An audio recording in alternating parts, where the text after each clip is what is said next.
Marilah kita Marilah kita bersama berusaha untuk mencapai kemuliaan di sisi Allah Subhanahu wa taala.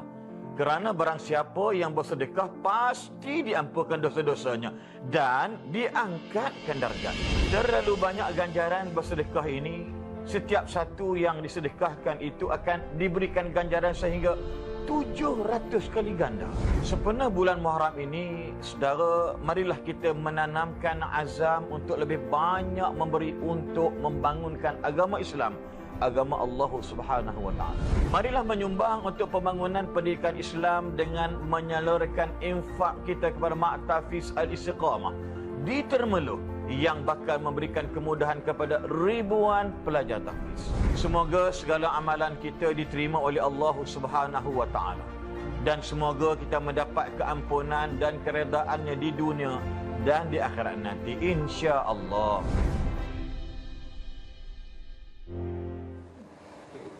Baik, Alhamdulillah, Masya Allah, itu dia Mahat Tahfiz Istiqamah. Masya Allah, kita lihat adik-adik kita, anak-anak kita yang berjuang ke jalan Allah Subhanahu Wa Taala. Insya Allah hari ini nak kongsikan kepada anda semua berkongsi harta melalui infak. Dan bersama dengan saya sekarang ni di studio, Masya Allah, saya bawakan kepada anda juru cakap Mahat Tahfiz Istiqamah. Kita bersama dengan Ustaz Haslim Baharin. Assalamualaikum Ustaz. Waalaikumsalam. Apa khabar Ustaz pagi ni? Alhamdulillah. Dewi okey? Okey, Alhamdulillah, Masya Allah Ustaz.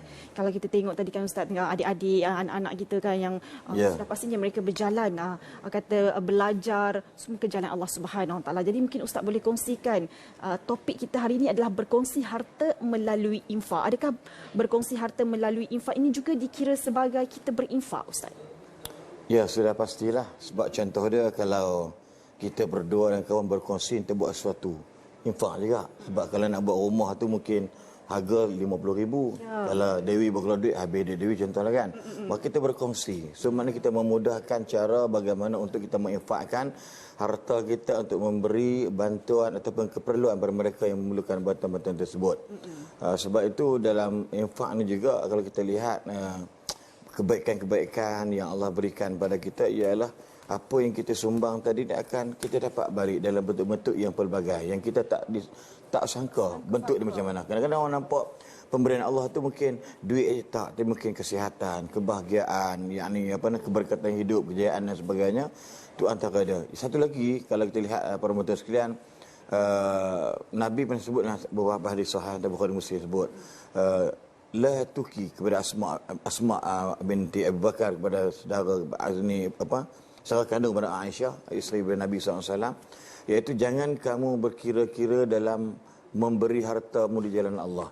Kelak nanti Allah juga akan berikan jumlah kamu yang terhad. Mana la tuki fayuka alaiki.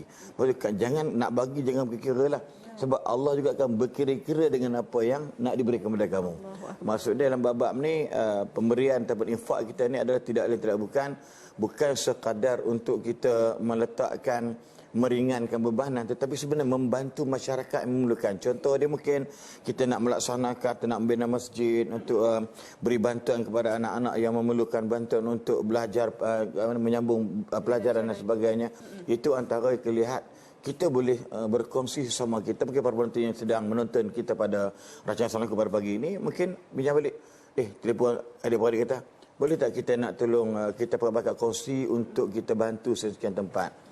Maka itu dipanggil kongsi rezeki ataupun kongsi infak kepada orang-orang ataupun mereka yang memerlukan bantuan tersebut. Itu yang memang digalakkan. Walaupun sedikit tetapi benda itu bermanfaat.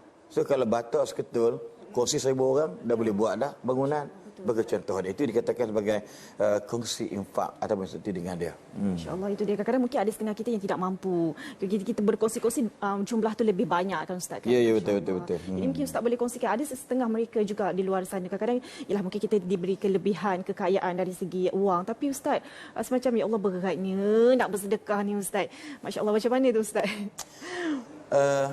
Kedekut tu adalah salah satu sifat-sifat godaan yang syaitan selalu goda kita. Dalam ayat surah Al-Baqarah 268 tu Allah gambarkan sebagai syaitan ini, asyaitanu ya'idukumul faqra wa ya'murukum bil fahsya.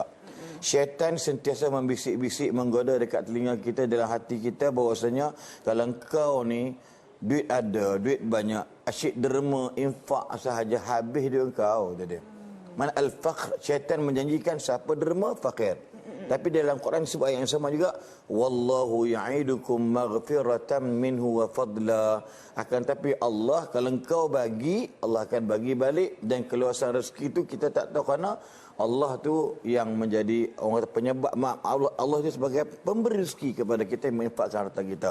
Jadi dalam bab ni saya teringat dalam sebuah hadis yang mana malaikat ni turun. Ada hadis mengatakan pagi, ada hadis mengatakan petang. Tak apalah, yang penting dua malaikat akan turun dalam keadaan bersuara kepada golongan manusia ni, yang mendengar, semua binatang dengar apa yang malaikat cakap, illa thaqalain, melainkan dua makhluk nama manusia dan jin. Apa malaikat sebut Dewi? Malaikat kata, Allahumma a'ti munfiqan khalafa. Malaikat satu kata apa? Ya Allah, kau tolong ganti balik kepada orang yang menginfakkan harta mereka. Malaikat satu lagi kata apa? Allahumma a'ti mumsikan talafa. Ya Allah, kalau boleh engkau tolong hancurkan harta orang yang kedekut. Allahu Akbar. Itu every day. Sebab ada morning or evening. Maksudnya dia doa kepada orang yang bagi, mana yang jenis tak kedekut, dia terbuka tangan. Kalau mumsikan mana jenis kedekut, genggam tangan. Dia payah nak lepaskan orang. Maka malaikat doa, ya Allah tolong kau musnah harta ni. Sebab tu kadang-kadang sahabat-sahabat kalau duit ada, so jangan berkira sebab apa. Sebab harta itu sebenarnya pemberian daripada Allah. Usaha itu asbab sahaja. So macam contoh dia boleh membantu bagaimana kami bawakan pada pagi ini, iaitu Ma'tafis Istiqamah yang terletak di Temerloh Pahang.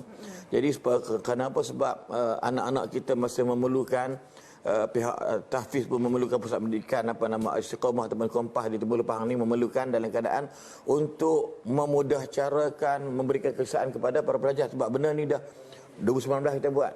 Nak baru, tapi pasal ditakdirkan COVID-19 kita terpaksa dalam bahasa kasar tergendala secara terpaksa.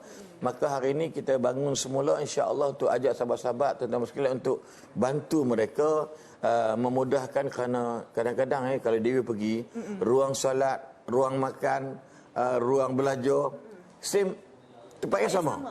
Jadi tanpa tika semayang, hampa safrah makan. Itu contoh dia. Dan ketidakselesaan. Tapi alhamdulillah walau macam itu para penonton sekalian, sudah ramai mereka bergelar tahfiz Al-Quran. Walau nak keadaan susah. So kita rasa satu benda yang bertanggungjawab sebagai pengendali dan juga jurucakap pada kompleks pendidikan Al-Istiqamah ni, iaitu kalau boleh tuan-tuan dan perempuan, yalah, tak percaya pergilah tengok kat sana kan. So insya-Allah bagaimana kedaifan tempat tersebut, dan insya-Allah saya yakin dengan sumbangan tuan-tuan mudahkan pengajian agama mereka ataupun hafazah mereka. InsyaAllah. Allahu Akbar, itu dia kan. Jadi kepada mereka semua yang nak bersama-sama dengan Mahat Tahfiz Al-Istiqamah, jadi kita boleh bersama-sama menyumbangkan Ustaz untuk memberi didikan keselesaan kepada anak-anak kita. Jadi mungkin Ustaz sekali lagi Ustaz, bagaimana agaknya penonton-penonton di luar sana ingin bersama-sama dengan Mahat Tahfiz Al-Istiqamah di Temerloh ini memberi keselesaan kepada anak-anak generasi muda kita Ustaz? Ala kulli hal, mewakili kepada pihak kompleks pendidikan Istiqamah ni mengucapkan terima kasih banyaklah kepada para penyumbang. Terima kasih banyak. Jangan risau, hadis saya baca tadi, siapa yang bagi itu, the more you give, the more you get back. Dan dalam benda-benda macam ini sebenarnya kita masih memerlukan lebih kurang 14.2 juta lagi untuk mengkomplitkan, menyempurnakan pembinaan ataupun apa yang kita perlukan. Dan insya-Allah bagi mereka yang berminat atau mereka yang ingin menyumbang manfaatkan harta mereka, boleh lihat, saya ingat dalam teaser kita dalam dalam TV pun ada tulis kan, kaca TV, kepada pihak Maybank, kepada direct kepada tahfizistiqamah.com pun boleh insya-Allah, dan boleh hubungi mereka kerana masa nak cakap panjang pun tak boleh, tak sempat kan. So lihat kepada kaca TV anda, dan yang penting jangan lihat sahaja tapi dermalah, bantulah kami insya-Allah. Masya-Allah, insya-Allah. Terima kasih diucapkan kepada Ustaz Haslin selaku jurucakap Mahat Tahfiz Al-Istiqamah, dan kepada para penonton. Ambil siap-siap nombor yang tertera di kaca TV anda sekarang, insya-Allah sama-sama kita mengejar saham akhirat kita insya-Allah. Kita nak berehat dulu seketika, kembali lagi selepas ini. Assalamualaikum. Marilah kita bersama berusaha untuk mencapai kemuliaan di sisi Allah Subhanahu wa taala. Kerana barang siapa yang bersedekah pasti diampunkan dosa-dosanya dan diangkatkan darjat. Terlalu banyak ganjaran bersedekah ini. Setiap satu yang disedekahkan itu akan diberikan ganjaran sehingga 700 kali ganda. Sempena bulan Muharram ini, saudara, marilah kita menanamkan azam untuk lebih banyak memberi untuk membangunkan agama Islam, agama Allah Subhanahu wa taala. Marilah menyumbang untuk pembangunan pendidikan Islam dengan menyalurkan infak kita kepada Ma'tafiz Al-Istiqamah di Termeluh yang bakal memberikan kemudahan kepada ribuan pelajar tahfiz. Semoga segala amalan kita diterima oleh Allah Subhanahu wa taala dan semoga kita mendapat keampunan dan keredaannya di dunia dan di akhirat nanti, insya-Allah.